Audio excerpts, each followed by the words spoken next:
A logjam of expectant mothers waiting to give birth in Ho Chi Minh City's To-Do hospital.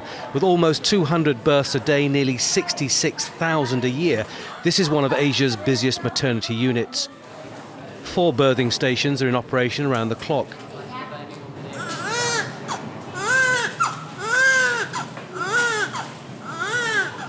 Even more couples than normal are choosing to have a baby now. According to the Chinese lunar calendar, this is the year of the golden fire pig, which happens every 600 years, an extremely auspicious time to produce a child. Auspicious, but very problematic. Even though Vietnam's economy is booming, the gap between rich and poor is widening. The abortion rate is among the world's highest, and more women are having to give up their babies for adoption. The reasons are economic, the consequences of the war. Some children have diseases, some mothers are too poor.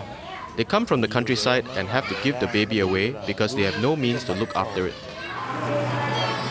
At the Tam Bin orphanage, the children are ready to greet prospective parents. "We want a mama and a papa," they sing.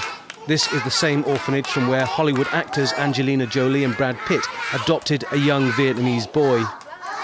There are something like 500,000 orphans throughout Vietnam, and all of them have a very sad tale to tell. T, for example, she's 3 years old. Her mother was a drug addict, but she's cute, she's appealing, she's perfectly normal, and she'll have no problems whatsoever in finding adoptive parents. But others have problems. These children are suffering from a range of disabilities which make life difficult.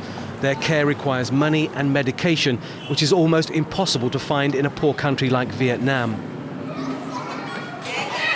There is some success in this area, but not for these.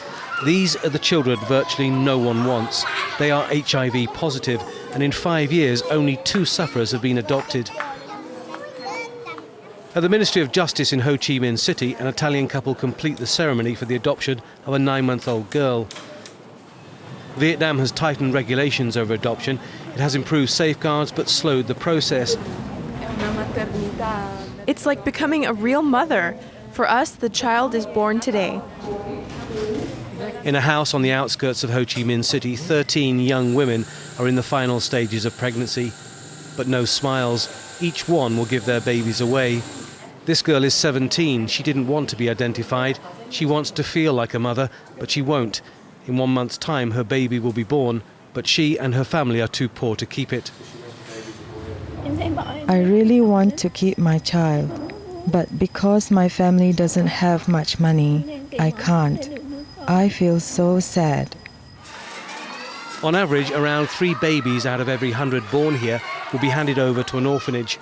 Innocent victims of poverty and a country's growing pains, which denies some women the right to be a mother, something so many take for granted.